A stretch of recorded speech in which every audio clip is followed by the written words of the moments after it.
Bigfoot or Sasquatch, whether you... For 1,000 years, the Indians of the Great Northwest have talked of the legendary monster called Bigfoot or Sasquatch. Whether you are a believer or not, here's a dramatic new video of something. Oh, God. There's two of them, I guess. It has to make you start thinking. Doug Bruckner has the story. It's one of the most famous home movies ever made, taken more than 25 years ago by an amateur photographer named John Patterson. A huge, hairy, human-like beast walking upright through the Northern California forest. Bigfoot? Many believe it was. Certainly, it was the closest thing yet to scientific evidence that the legendary creature, Sasquatch, was out there. I haven't seen another movie on film that compares to that, and quite frankly, I don't think that any of the ones I have seen are even real. I think they're all faked. Patterson's is real.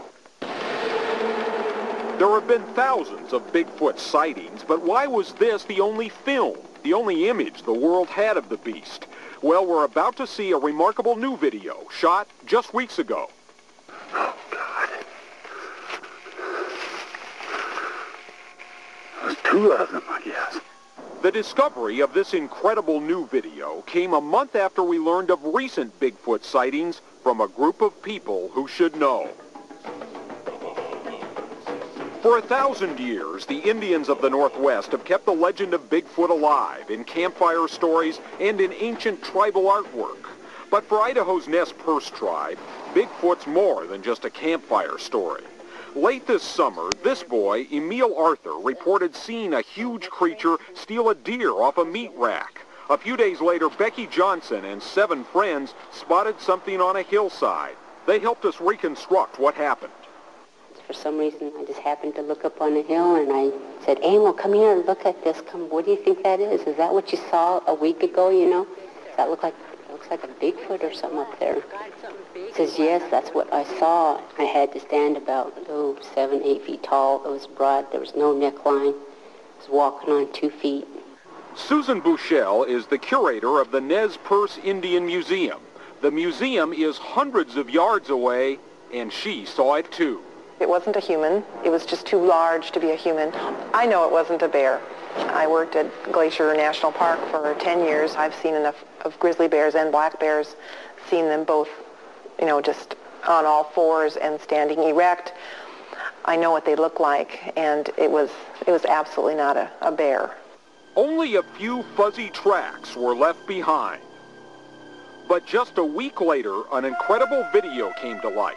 It came from this man, Paul Freeman, a man who studied the legend for years. If you're barefooted and set your foot in there, look like a little baby's foot in that track. It's probably 2 or 3 days old. They've been rained on. Spurred by the track discovery, the expedition even tried a helicopter armed with a heat-sensitive camera called a FLIR. The FLIR makes anything warm light up like a lantern. It's the same technology used by the military during Operation Desert Storm. Police use the infrared, too, in their helicopters to help track down suspects at night. We set out before dawn, when the ground is at its coolest and large animals are on the move. This is where you got the first sighting right here. Yeah, right there. We search a 20-square-mile area mapped out by Freeman, but there are only false alarms. There's a whole bunch of animals right there. Got them? Oh, yeah, there's a whole group. You got them, Tim? There you go. All right, let's go down and see what they are. They're deer. The FLIR lights up many animals, but so far nothing that even resembles Sasquatch. We're going down the watershed drainage right now. Right here where we're at right now would be the most probable place, in my estimation, that we would spot something. If there was a Bigfoot, this would be his sanctuary, but the tree cover's too thick. It's like looking for a needle in a haystack. But it was back on the ground that the expedition took a strange, dramatic twist. Our guide Paul Freeman told us about his private tape, a tape he at first was reluctant to reveal. Now he agreed to show us. We weren't prepared for what we saw. A huge, hairy, human-like beast walking upright through the forest. An image incredibly similar to the Patterson film shot 26 years before. And Bigfoot tracker Freeman had an equally incredible story to go along with it. It began one morning in August, Freeman said. He had taken his video camera to a watering hole where he said he often found tracks. Yeah, it looks like they've been here. I just walked around to where the spring runs into the pond, and there were tracks in the mud, and it was still muddy. It hadn't even settled yet, so I said, gee, many Christmas, one's already been here. It just must have run out of here. Freeman said he followed the fresh tracks, and then he saw it. I hear the brush popping and stuff. Oh, there he goes. Although the camera doesn't seem to catch it, Freeman says he spotted two of the creatures. Well, the big one, I first filmed looked like it was about 7.5, 8 feet tall and weighed 700 pounds. And then I lost it in the bush, and I was looking with my camera, and I seen this little one that's coming right at me. Oh, God. There's two of them, I guess. Freeman says the animals went into the timber. He followed. And that's whenever they started making all their noise.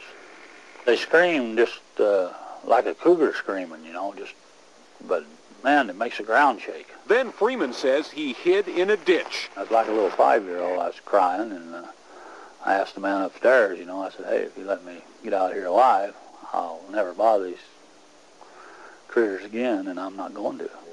There are doubters who still say Bigfoot is a myth, like National Forest Ranger Rod Johnson. As many people as we have out, I find it kind of strange that only 1 or 2 people are the only ones that ever see it. And we have people out there day after day after day, 6 months every day in the field that have never seen a sign. They just don't want people up there, If they tell the truth, they've probably got a building full of plaster casts and twisted off bushes and hair samples and everything else, Nobody's yet proved this is or isn't tape of the beast that's frightened and eluded mankind throughout the ages. But there's the haunting similarity between this video and this. Images separated by 26 years. It's the real thing. They're there. Some cynics